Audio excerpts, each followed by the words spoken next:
Well, good afternoon, everybody. It's Maynard and Colin and Matt and Mike. And today's close of business is going to be really special because we're going to be able to hit on a broad range of topics. We've got two good friends of TPH and two good friends of the energy community here to talk today. Chris Tomlinson of the Houston Chronicle. You've probably read many of his things. And Jim Krane from Rice University.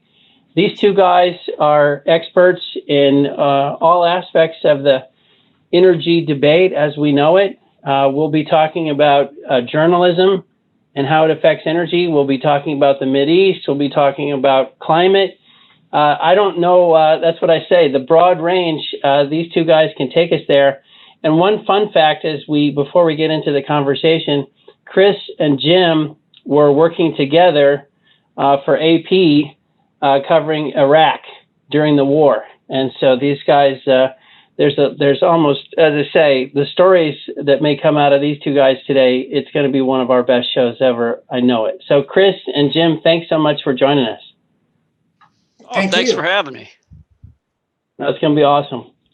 Okay, let's jump into it. Mike Bradley, you mentioned a couple of things in the pregame, the DAPL decision coming Friday, some of the news about the Iranian agreement we may or may not be getting back into. Now that I've stolen your thunder, what's on your mind? Yeah, I mean, crude's been pretty volatile here over the last couple days, actually couple weeks, but it really hasn't gone anywhere. It's really, Brent's been stuck between $60 and $65. We're down towards the lower end right now. WTI broke through 60. Time spreads have been weak because of a couple things. First of all, obviously last week you had OPEC decided to raise production as opposed to keeping quotas where they were, and Saudi is going along with that. The market initially took that as a good thing because that means demand's better than expected during the summer months, and I think that's still the case. The issue now is people are getting really worried about what the European lockdowns mean for crude oil prices right now, and so we're seeing that come out of Brent time spreads are a little bit weak here. I think the issue that people now are starting to focus on is today, as a matter of fact, there's a preliminary discussions about the JCPOA, which is the Iranian nuclear deal.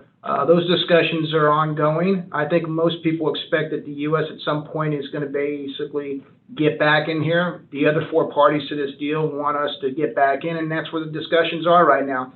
I think most people think that this is at the earliest Iranian crude, if there was to be a deal, would be mid-year this year, maybe towards the end of this year. And so that's kind of something that, a lot of people really weren't worried about, and now they're starting to worry about it at the same time that, European lockdowns are happening and OPEC's raising production. So it's something that they're focused on. I think the last thing, it's a little bit more of a micro issue is, as you recall, in the early days of the Biden administration, there was going to be a DAPL ruling that came out in basically February 9th. Whether the Army Corps of Engineers were going to basically shut down the DAPL pipeline because there was an environmental impact statement that needed to occur, and they decided to push that decision out for 2 months. Well, that decision comes on Friday, and most people have expected that the Biden administration really didn't talk about this much in the campaign, that they're probably going to go along with it. If they don't, and they decide to go ahead and shut the pipeline down because they really want to give it to fossil fuel, that's going to be a real interesting dynamic because that's kind of not where consensus is right now. So that's the big date. That's February. That obviously will affect the Bakken producers. It will affect what's happening to diffs in the Bakken. And so something to keep an eye on from a micro standpoint. Okay, great. Well, look, that's that whole everything you just served up is stuff that our guest today can help us kick around. Matt Portillo, today was a big day at TPH Research. I noticed in the note, big piece on solar, picking up some solar companies, TPH now in solar. You got the sunblock on your nose to prevent anything bad happening from the sun, but tell us about what's happening in research. Sure thing, Maynard. Yeah, I think that's the natural light coming in from the window here. But it's been a really busy week for the research group. So last week we hosted a battery conference that had one of the highest attendance that we've seen in quite some time. And quite frankly, it was one of the more interesting conferences we've hosted in a while. You should see more of those events from us on the horizon. Our takeaway from that conference was there's a lot going on in the battery sector, and we do think, particularly with solid state batteries, that there could be another shift in the cost curve coming both for utility scale batteries as well as batteries going into the electric vehicle market. So for anyone that's interested in talking on that topic, we'd be happy to jump on the phone. But as you mentioned, we launched on the solar industry today, and the team led by George O'Leary put out a 75-page solar primer, which really covered our views on residential solar adoption. We picked up 2 companies that have exposure to the inverter market. What has been really exciting about this is that we've seen a huge interest from our client base and really talking about the solar prospects moving forward. It's a high growth industry. We see on our base case about 17% CAGR in demand between now and 2030. And kind of in the high case, we see CAGR rates that are going to approach 26, 27%. So those growth rates are really driving a lot of investment in the industry. And these 2 companies in particular have nice leverage to that while generating solid margins and free cash flow generation. That's where we're starting off on the solar front. Alongside that, we've also had a tremendous amount of interest over the last few weeks in carbon capture discussions. We saw some announcements out of Canada over the last week and a half that have really driven a lot of client conversations. And quite frankly, we're expecting a lot more on that front. I know it's something that's been near and dear to Maynard's heart. As he highlighted, Exxon and some of the majors have really been participating in investing in this technology, as well as some of the U.S. independents. The Canadians are starting to get involved, and it's really a way to kind of greenify oil production and potentially lower some of the barriers around ESG conversations, while allowing the industry to participate to the upside over the next few years and providing an option to effectively reduce the carbon in our system today. And obviously we had Corby Robinson and some others on over the last few weeks that have really been pushing on that front as well. So we're excited about that conversation. You'll see more from the research team over the next few months. I think you're going to see a lot more industry announcements on this front, and clients are definitely picking up the phone and wanting to dig into that. On that last point, we will be having a conference on July 13th that's going to be covering this topic, and we'll start to circulate that agenda in the not too distant future. Lastly, we had a fairly sizable M&A transaction over the weekend. A lot of client interest in that topic and conversation. Really a couple things to focus on there. One, it does appear that the market is healing, at least for acreage transactions. We haven't seen a lot of deals where there's been a decent sticker price put on the acreage and undeveloped acreage. And I think that's a healthy thing to see. As we've seen the improvement in the commodity price backdrop, companies are actually able to justify paying for acreage. But 2, and really kind of the key focus from clients was really the base decline rate. And this is something I know that we've talked a bit about on here, but some of the privates have started to convert PUDs to PDPs, and that's pushing a lot of production into the system. Unfortunately, public investors are really looking for assets that mirror the public market, which is lower decline rates, typically in that upper 30s, lower 40% range. So I think there needs to be a little bit of a conversation between the public and private operators as we move forward on M&A. And ultimately, I think it would be a healthier environment if we see the privates potentially moderate out that growth rate a little bit. That's what we're hearing from clients today, because the publics can actually justify paying for that undeveloped acreage, particularly in the Permian. And as we look out over the next few years, there are a lot of public companies that need to replace the inventory depth, and we think they're going to be active in that M&A environment. So we're still fine-tuning, I think, what has been a great run over the last few years. We saw some very positive response on public-to-public mergers and MOEs that have really gotten investors interested in the sector again. And I think there's just going to be a little bit of a tweak that comes out on the private side and how these deals ultimately come together. But at the end of the day, clients are interested in consolidation. They'd like to see more of it. And it's a healthy thing for the industry. And so as we kind of fine tune those conversations, I think we're going to end up with a win-win situation here over the next 6 months as the industry starts to consolidate. So Matt, just to kind of put words in your mouth a little bit, the suggestion is the investing world and the publics would love to see the privates slow down. The privates had been thinking, we'll pick up the pace because you're only going to pay me for PDP. And so the grand bargain is actually, it's okay. You don't have to ramp up the PDP so much because we, the investors, and we, the publics, will give you some value just for the acreage. I think that's an overly simplistic thing, but I think that's what you were basically saying. Yeah, I think that's spot on. So as we look at two key things. One, there are a lot of public operators that have, in our view, about 5 to 7 years of core inventory left. And so if they're looking at assets they're going to acquire, they are looking to actually backfill some of that inventory. And two, managing high PDP decline rates in the public market is a very hard thing to do. It introduces a lot of risk to the business model. And in particularly for the long only community, it's not something they want to see. They would like to see public operators lower their decline rates. So I think the trade-off here is basically to come in with a bit more of a moderated growth strategy, a little bit of a PDP profile that looks more like the public companies. But I think the exchange on that is that public operators should be willing to pay a little bit more for undeveloped acreage that maybe in 2019 and 2020 they weren't considering to pay for, because it fits in the queue and it actually elongates out their development program over the next 10 years. And so I think there is a win-win solution depending on how these deals come together.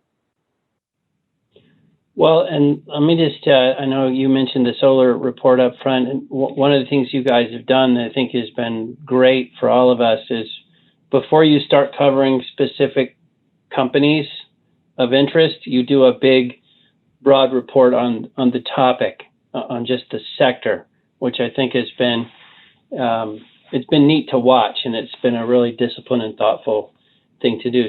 So congrats to you. I also, Matt, just in case your parents were watching, I wanted to praise you personally right now. No, seriously, thank you. Colin, what do you think? You've always got something stewing. I know you've got a little smorgasbord of thoughts for us today. Yeah, hey Maynard. Well, first off, we've got an update of the producer's strategy for hedging that we've talked about occasionally over the last couple of months. Recall that in early February, we could see some strength building in the calls at the short dated part of the WTI forward curve. The May 21 65 calls got to 67 cents. More short dated were above $1. And we just were of high conviction that that was all weather and that there was a low probability of seeing a $65 price at expiry. So dialing forward, the trade was to sell into strength. Obviously, we had kind of storm number one and the winter weather here. Then as we got into the middle part of February in the mid-continent, we had winter storm Uri, just enhanced that whole dynamic. So sell into that as well. And then, as Mike said, in early March, OPEC Plus surprised us with the decision to maintain the supply cuts instead of rolling them off and allowing supply to return to the market. So you got, this admittedly unexpected third surge. But now that we've gotten through all of that, here we are now right ahead of expiry on April 15th. And the call premium is at 12 cents, most likely going to go to zero. So a successful strategy that added about $1.50 per barrel if you smooth out across all of those days. And, and we really only saw a $65 price in the May contract a couple of times. The second thing we wanted to lead into this week, especially sort of teeing it up for our esteemed guests, was this New York Times article and really the broader news story about the CDC director warning of impending doom. Obviously a very apocalyptic kind of title, and particularly in the piece, the argument that although more than 1 in 3 American adults have received at least one shot, the nation is a long way away from reaching so-called herd immunity. This was on March 30th. And, the claim was it's a long way away. At the bottom of the article, the Times pointed out that both of these authors had shared in the winning of Pulitzer Prizes, and the piece had appeared on page A1 of the New York Times. So obviously a prominent piece by prominent journalists and one worthy of attention and likely to affect public opinion. But what really struck us is nowhere in the article do they talk about asymptomatic presence of disease. And one can find from any number of sources, here's the University of Colorado, that studies show that at least 40 to 50% of people who test positive for COVID have no symptoms. So if you run some COVID math, we know that vaccinations of at least one dose across the US population now number more than 107 million people. We know, thanks to Johns Hopkins and other sources, confirmed cases are 30.786 million.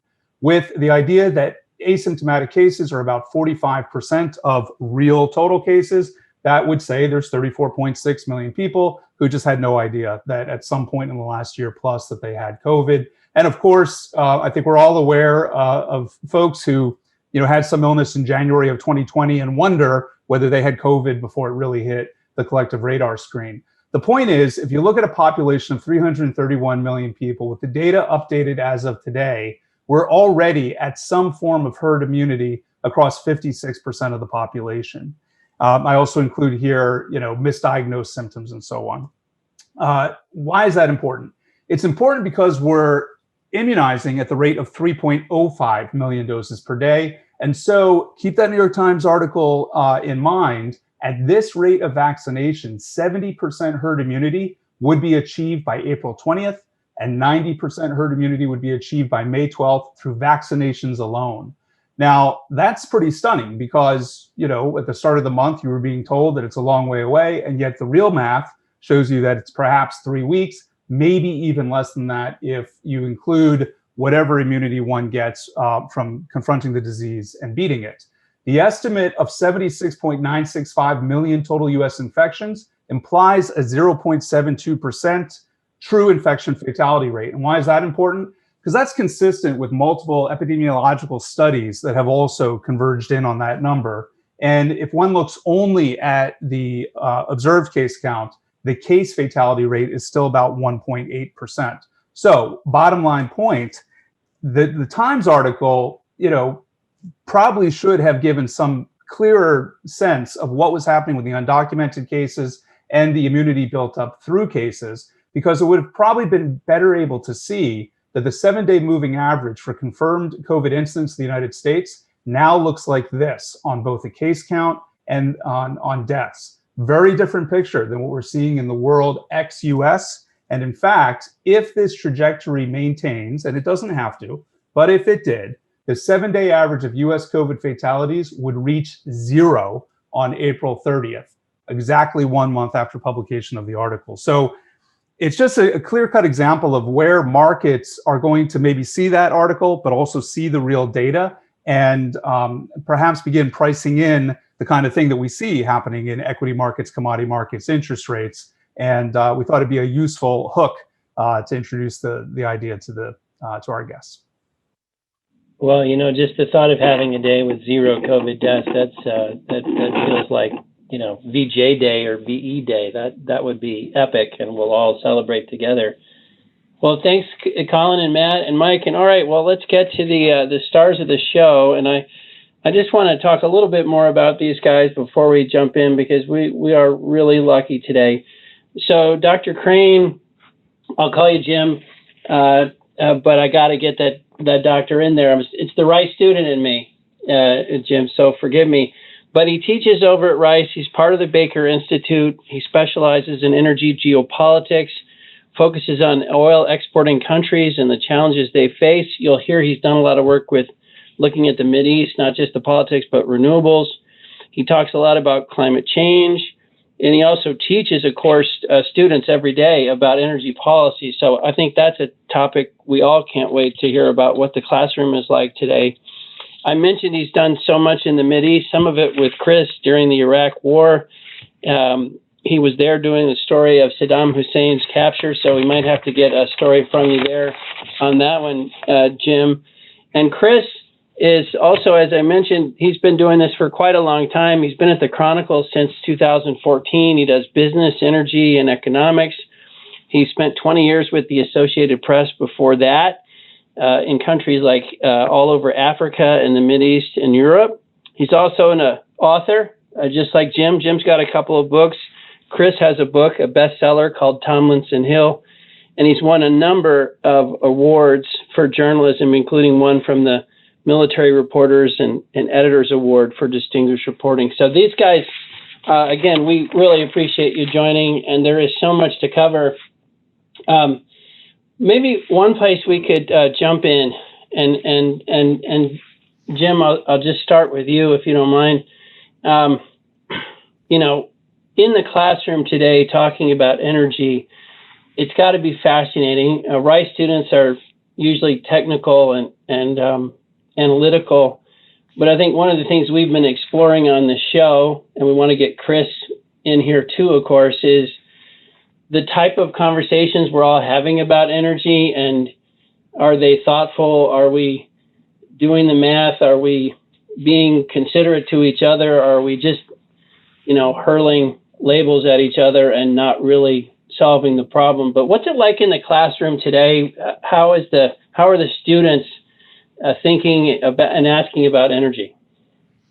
Well, it's it's probably similar to when you were here at Rice, Maynard. I mean, it's people seem to conduct themselves with respect and decorum. I mean, I think when I first started teaching my energy politics and energy geopolitics, or energy policy and energy geopolitics courses, I'd get a little bit of pushback when we started talking about climate once in a while, or I'd get, certain topics on, in the Middle East. Sometimes I'd get a little pushback on some of that, but these days, not so much. I mean, I think everybody now, understands the need that, you can just feel that climate lens, is kind of moving over a greater and greater portion of the decisions we all make, whether private citizens or, company executives or folks in government, on energy, right? So that climate lens is becoming ever more important. And the lack of it under the Trump administration was also something we talked about. You always try to keep politics and my politics especially out of the discussion, but just talk about what's happening and what the basis for those policies are, and where somebody might be making a mistake or not looking at the data. So it's pretty. I'd say it's pretty respectful, and the students here at Rice are extremely well prepared to handle this stuff. I mean, they're heavily quantitative, as you know. So it's and they do their work, right? They're hard workers. Are there one or two or three books that you end up really spending a lot of time on, or particular pieces of material, or do you read the IPCC documents, or what do you use to try to get into the conversation with the students? Man, we have such an array of topics. I jump all over the place, but a lot of scholarly articles, journal articles. So one of the things we look at is resource curse. We have a big discussion about whether or not there's an oil curse. Does this thing really exist? Does oil block democracy from emerging in oil producing countries? So we look a lot at that literature. Michael Ross is a guy who writes a lot about that, so we read a lot of his stuff.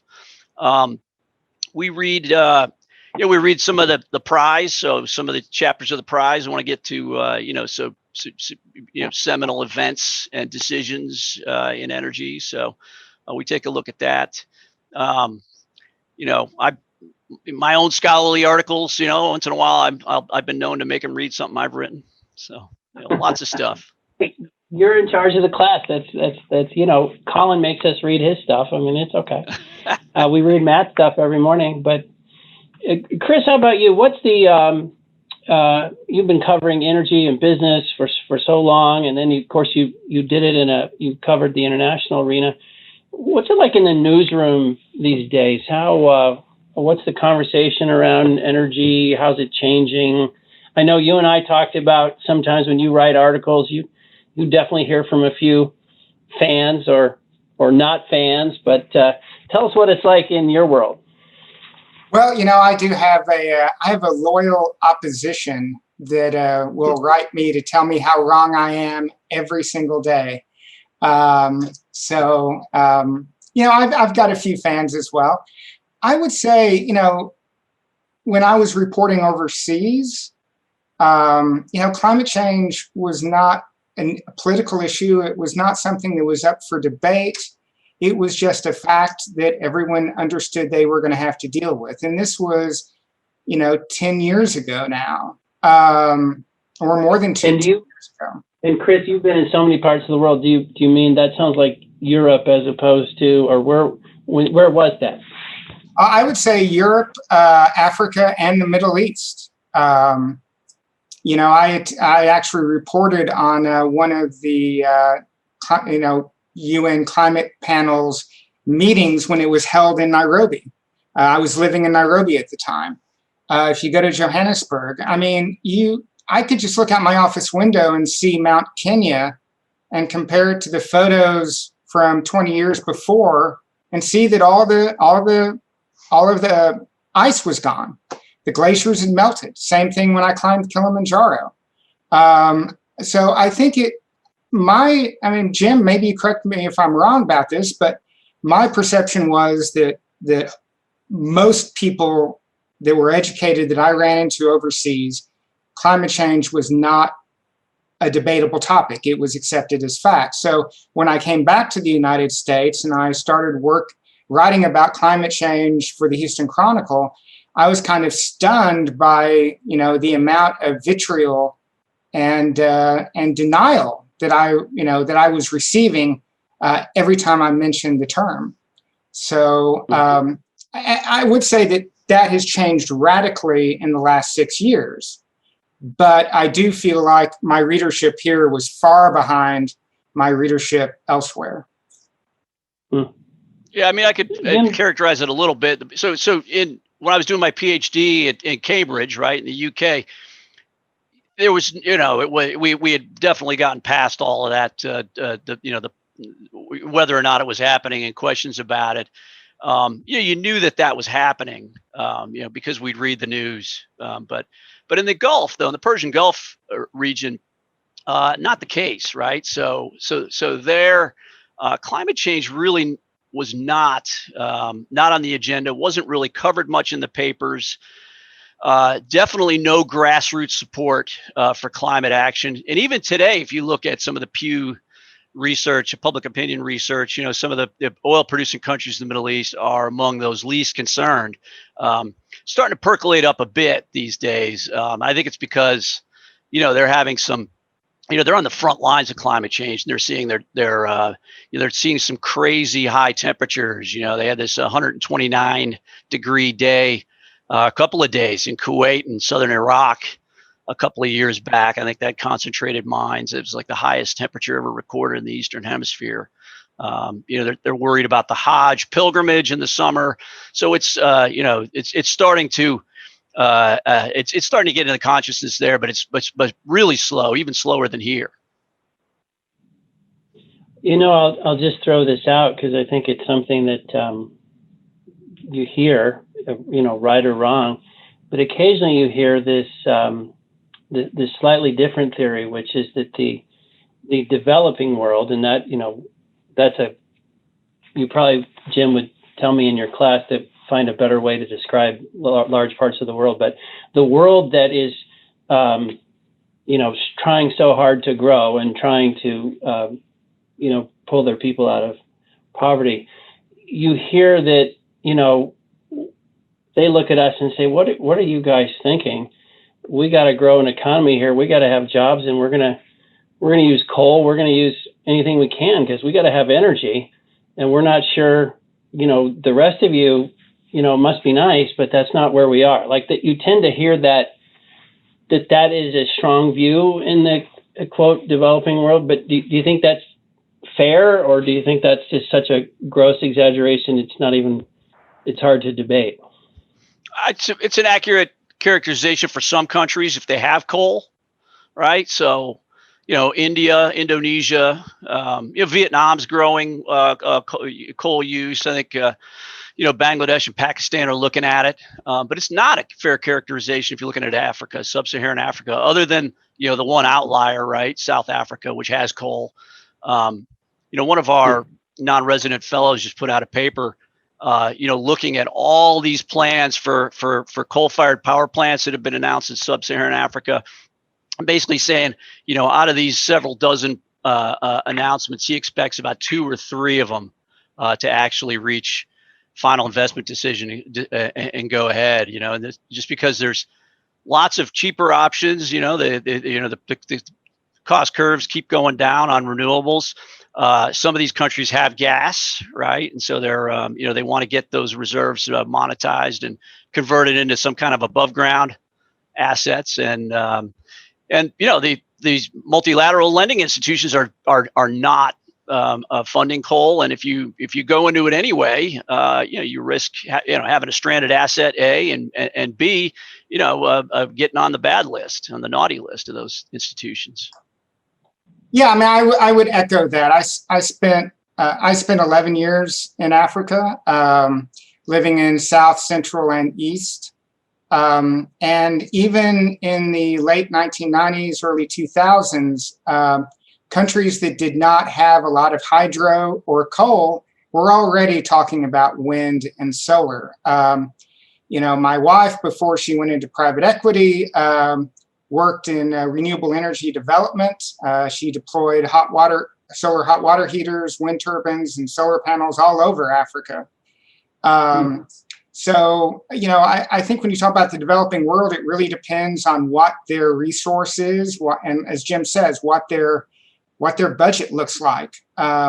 Just as many East African countries skipped over the copper wire telephone and went directly to mobile phones, you see much of the same thing with the skip over fossil fuels. Well, now I think we're on to something really meaty. Not that we weren't already.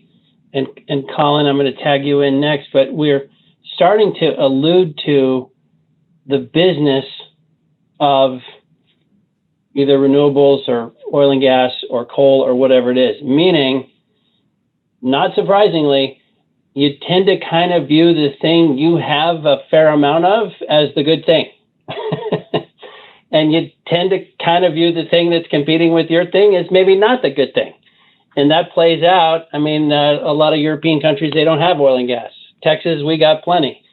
Japan doesn't have much. And, the Chinese, they don't have a lot. So you start going through and I'm sure this comes up not just in business for you, Chris, but in geopolitics for you, Jim, how so many of these things get back to, which side of the bread is buttered for you. And that can confuse the debate because people start talking their own book and then it gets hard. Luckily, we have good journalists like you to sort it out. But Jim, what do you think about that? Just the business and how economics just divides this debate so much.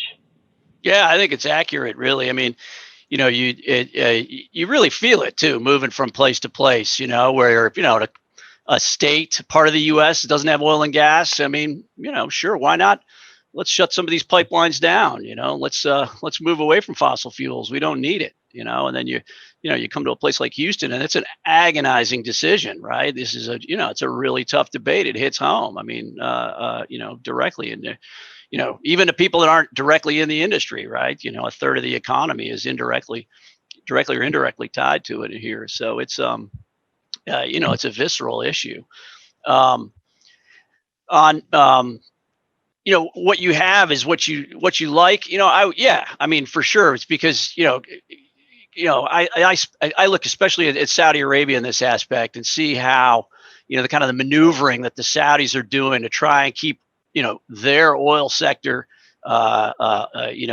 competitive in various ways, including carbon competitive, but also keeping oil in the mix, right? I mean, they don't want to see electric vehicles grabbing market share. So so it's they have this enormous competitive advantage. It's extremely cheap oil, and it's actually lower. Their upstream carbon footprint is the lowest in the world. So they that's where they're making their argument now. They're saying, hey, you buy our oil, don't buy Canadian oil, because our oil's it's about 30% less carbon intense. So let's buy that. Well, one place this always comes up. I mean, some EV ads say, hey, save the planet, buy our product.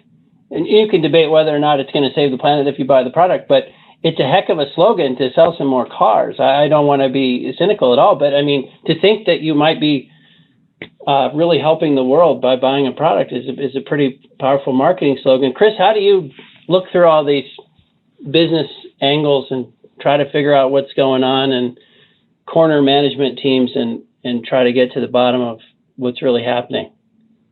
Well, I mean, I confess I drive a Chevy Bolt EV, so I guess that, and I love it, and I will try to never own another gasoline-powered car, or I never buy another new gasoline-powered car.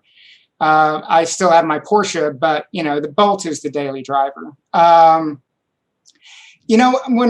I got hired to become a columnist instead of a straight reporter, my boss said he wanted me to be a moral voice for the business community in Houston, which means I bring a value system, I bring an opinion, and a point of view. And after most of my career as a foreign correspondent, I try to bring a global point of view. And so, I think that angers a lot of people in Texas. I think it angers a lot of people in the energy industry because, I'm thinking about the atmosphere. I'm thinking about the air we breathe. I'm thinking about the climate. I wrote my undergraduate thesis on the Kyoto Protocol and the Montreal Protocol on chlorofluorocarbons. This is something I've studied my entire life. So, at the same time, though, I do try to be realistic. I support pipelines. I believe there's a role for oil and natural gas for eternity. I've got a column coming out next Monday on cleaner fracking and how we need to keep fracking. I supported U.S. oil exports. I want more U.S. natural gas exported to countries that rely on coal imports.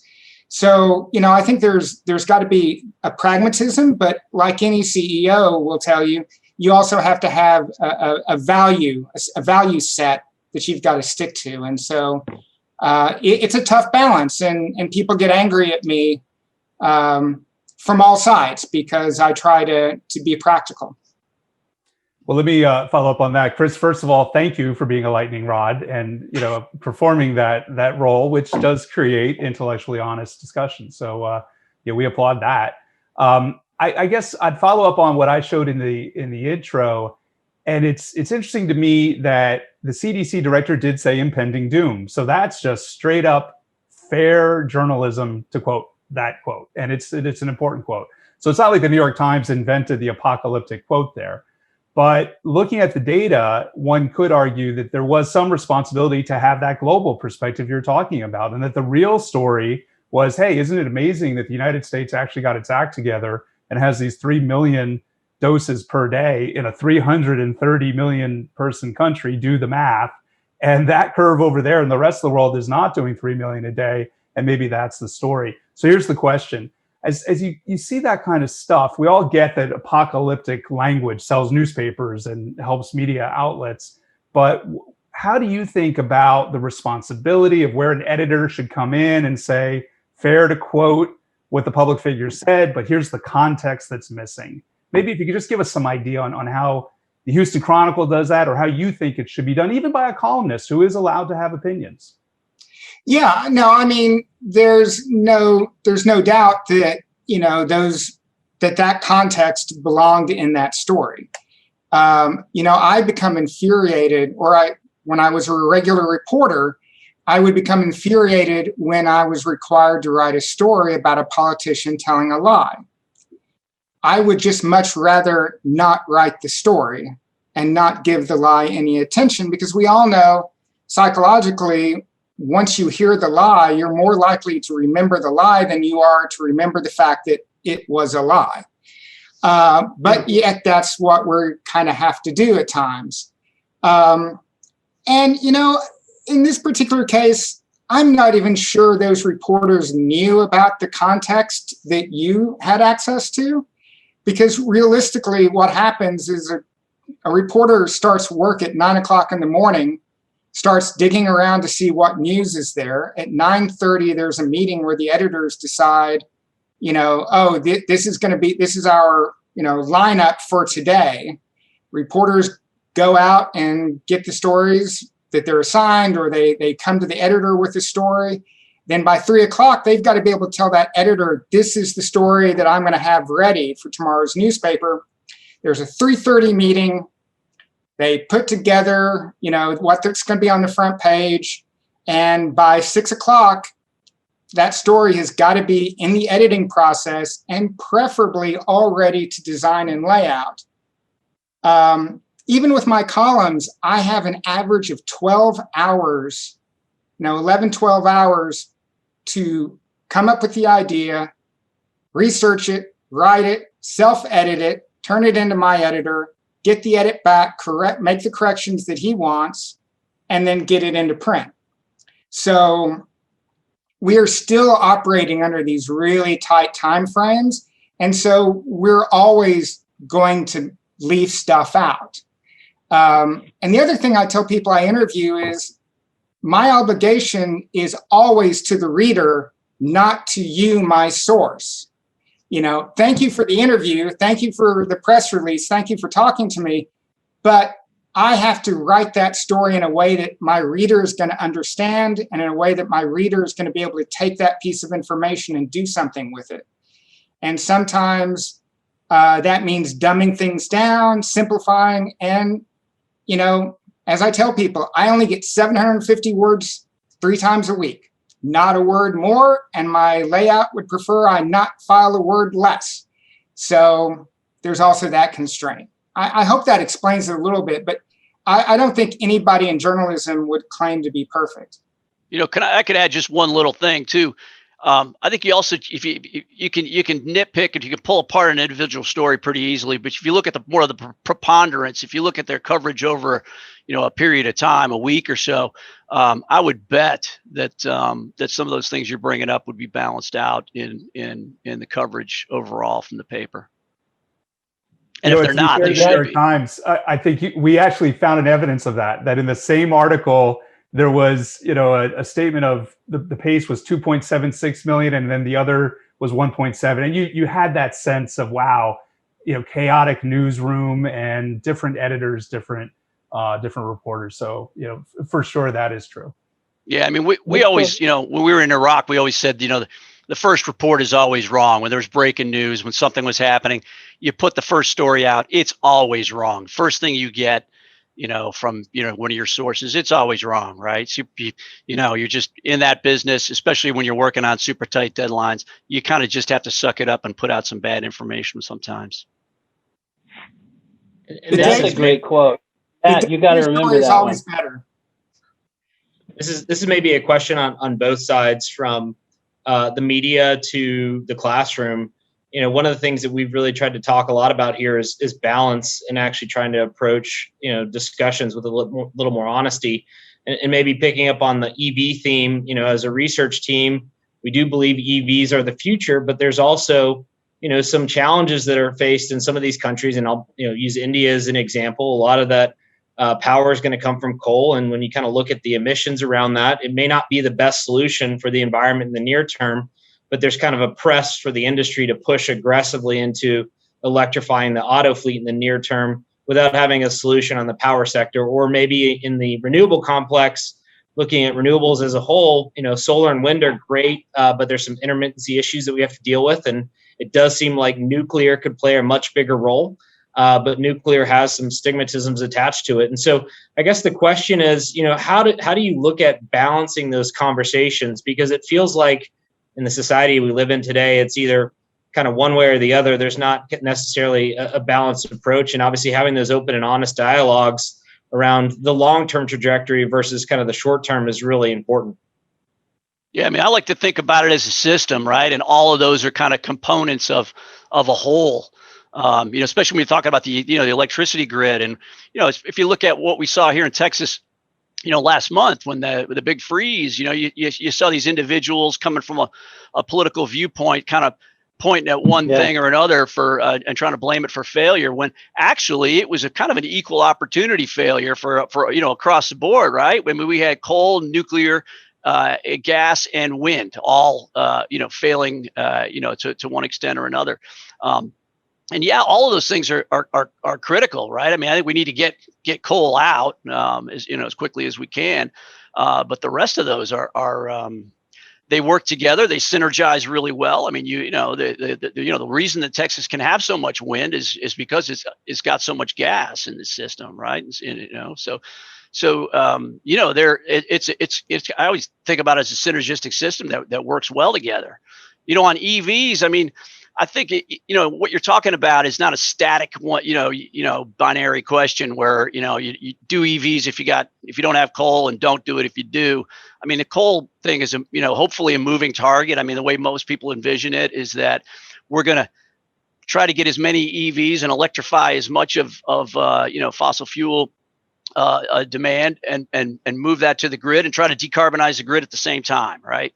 Now, a country like India, where they're still building coal capacity, although also building lots of renewable capacity too, an EV may not be the best choice, right? You might be better off with a plug-in hybrid or a hybrid of some sort, right? If you look at some of the data, but the EVs are also getting the manufacturing process is a big carbon footprint in that's starting to come down. So some of the minerals issues, yeah, but overall, I think there's a gain. Even if you're on coal, it's still a slight gain, but hopefully the coal starts to go away. I try to think of this the way a military commander thinks about it. I was in the Army before I became a war correspondent. It's the one flowed into the other. And when you talk to a general who's making their battle plan, they start with what they call the end state. What do they want everything to look like when they're finished? And then they build their battle plan to achieve that end state. And so when I'm writing columns about energy and climate, or frankly, anything, I try to imagine what is the end state that we desire. And, we want to have affordable, reliable, clean energy that supports a stable climate. So if I say that's what I want to achieve, then I form all my opinions going backwards, and then I look at the science, and I look at the economic data, and I look at the business plans, and I try to figure out, what is going to help us achieve that end state by that deadline. And that's something that I find really frustrating with people in the energy industry, is that they tend to look at it as, oh, I have this resource, I have this skill, this job skill, extracting and selling and making a commercial product out of this resource. So I have a right to do this for the rest of my life. Everything else be damned. And I know I'm not talking about, you guys, I'm not talking about the big picture, but these are the people who write me very angry about my columns. And they make me write really sarcastic columns, like the one that triggered Maynard to send me a note and start this whole process. Very thoughtful, diplomatic. It was a very, I don't do sarcasm often, but I did it in that column. And so, I think that's also a way we tend to look at it from the journalism point of view, is, because it's what end state that our readers want. It's what society wants. They don't understand upstream, midstream, downstream, but they do want those things: clean, affordable, reliable energy in a stable climate. So we them understand how they can get those things. Those are. Oh, go ahead, man. Can I throw one in? Yeah, I'm just going to throw one in here, Colin. It's and Jim, this probably comes up in your class, but I think the thing that we believe we observe that's missing, because there's entrenched attitudes all over the place that are not helpful. What we don't know, what we wish was more of the discussion, is cost benefit. Right? Like I was reading, it was an energy company, I was looking at their materials the other day, and they said, we're looking to decarbonize what we're doing. And so we've looked at all of our projects and we've evaluated which projects can we most cheaply reduce CO2. And we're going to allocate our budget first to the projects that you can most cheaply reduce it. And then we're going to spend until we get to the lowest return on our dollar CO2 emission reduction. And it just seems like one of the things we don't have in this debate is a sense of like, hey, we only have so many resources here. We're trying to manage for all those great things you said, Chris, like we got to have good, clean, reliable, et cetera, power. Has cost benefit left the building, or is that just, are we getting carried away when we say that? Because we feel like that's a part of the debate that's kind of missing. Maybe, Jim, I could throw it to you. That feels like a classroom topic for sure. And I'm sure, Chris, it comes up in your business stuff. Well, yeah, this is something we talk about here at the Institute all the time, as you probably imagined. And it's one of the reasons that we talk about, a carbon price, so if that's probably the easiest way to pick out the cheapest, methods or technologies to decarbonize, right? So if you had, even a small carbon price would probably be enough to start pushing coal out, right? And it wouldn't be enough to push out gas from the power sector, but it would probably start to challenge gas, and especially if the gas price was, much higher than it is now. If you had it wouldn't do anything to transportation, right? So your oil demand, so valuable services like transportation would stick around. You'd need a higher and higher carbon price to do that. And the same thing about, decarbonizing. There's really expensive ways to do it, like direct air capture or carbon capture and storage, which involves like, industrial scale technology that we don't know how to do very well yet. So it's super expensive. Or there's like, really cheap ways of offsetting carbon, like, growing mangroves in the, in the developing world, right? That, where you have really low labor costs and land costs are cheap. And, but, an offsetting project is, you can't do that stuff forever, but you can do it for a little while, right? So if you start putting a cost on emissions, all that stuff starts to line up and make sense, and subsidies and, picking and choosing and, canceling one pipeline, but letting another one go ahead. You don't have to make those kind of arbitrary decisions. You can do it on that cost basis. Well, we've gotten, we do need, you guys were covering the Iraq war together. I know our audience, we've got a lot of people who would be fascinated to hear some of those kind of stories. Anything you'd share from the front lines? Well, I was lucky enough to be embedded with an infantry unit that, took part in some of the biggest battles, particularly the battle for Baghdad. They also fought in Fallujah. I was with him for 6 continuous months. My editor started calling the commander Forrest Gump, because it seemed like every time something big happened, Alpha Company, 3rd Battalion, 7th Infantry happened to be there. And I would just say that, when I look back on all the soldiers I knew who died and were wounded and permanently maimed, I spent over 2 years combined. If you add up all the time I spent in Iraq, it's 2 years. How much of it was about energy? How much of it was about oil? And what did we accomplish? And I can't answer those questions. I used to think I could, but as I watched these young men I knew, turn 40 with missing arms, and I think about the ones who killed themselves because of PTSD. I think I'm just, it's one of the reasons why I care so much about global energy.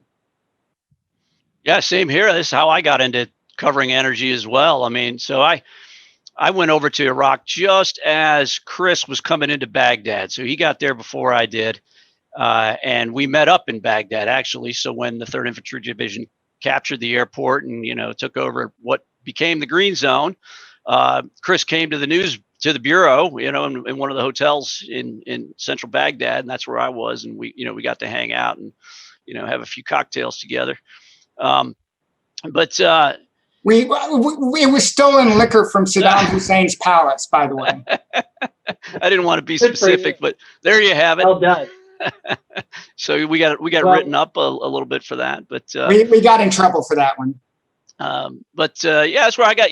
I remember going to the central power plant, the Dora power plant in Baghdad, where they had these, a couple of turbines still running, burning crude oil. And we had blackouts. We had power for 8 hours a day, right? The rest of the day was no power, and I was just like, how can this country have so much energy and have so little electricity, be so uncomfortable, be so hot, And I just started, researching and digging into the electricity sector, and then, eventually got shipped to Dubai, and, had kind of the opposite experience. You saw this place being, built up even quicker than Iraq was being destroyed, and it was, just a couple hours away. So, I just got dragged into this topic, and here I am.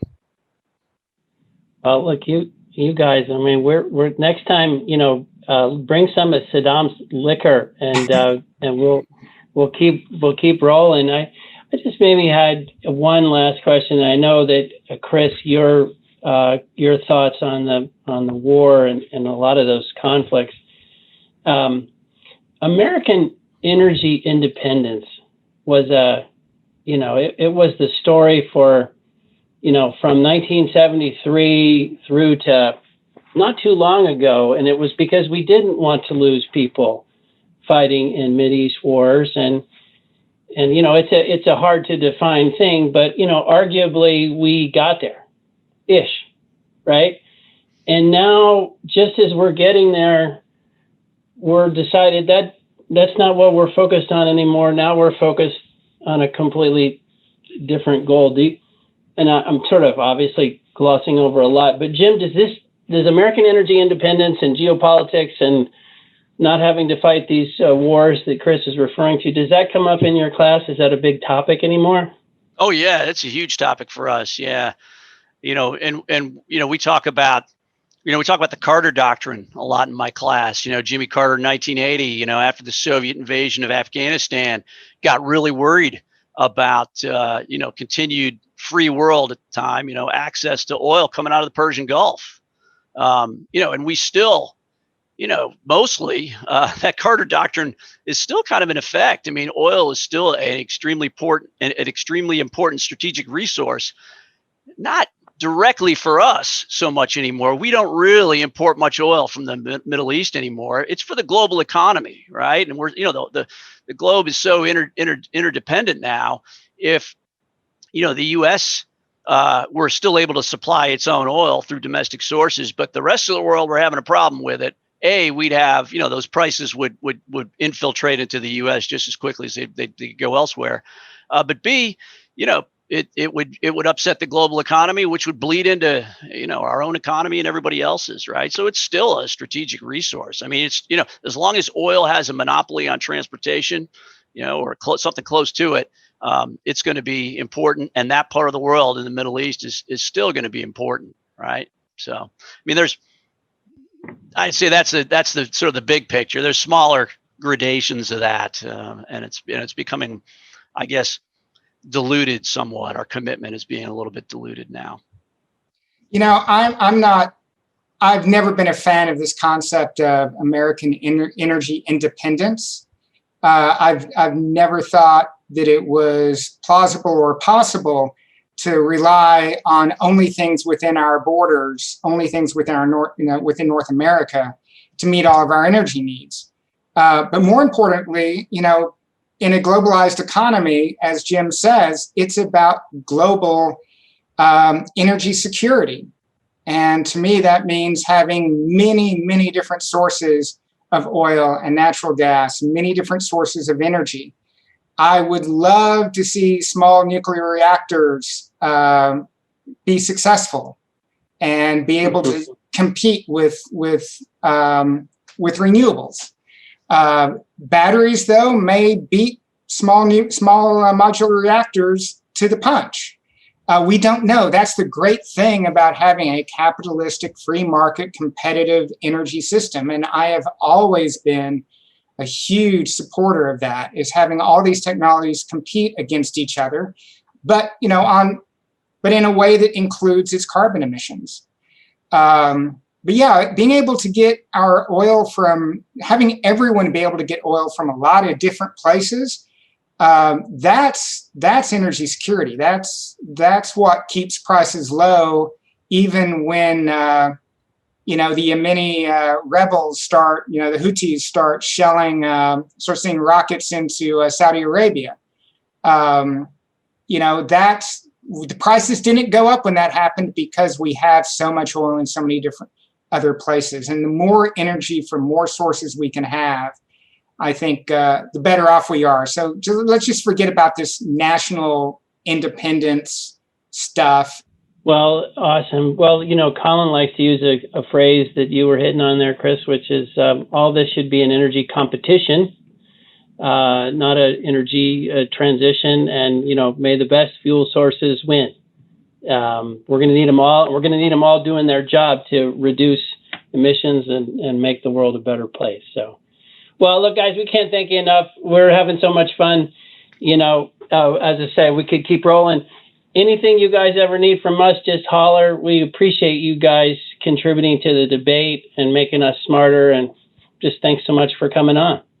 Hey, well, your morning newsletter is a must read for me, and I learn every day from it. And also, I would note, I've been really impressed with the shift in the companies that you guys follow over the last 2 years. It's tremendous. Yeah, same here, Rick. Both of you guys are required reading the TPH Morning Note and Chris's column as well, which I read religiously and occasionally send him a text. But yeah, it's great stuff. I really appreciate it. Thanks a lot for having me. Well, thank you, guys. We're ending on a love end, so what better way to wrap it up? So thanks so much, guys. Appreciate it. All right. Bye, guys. Bye-bye.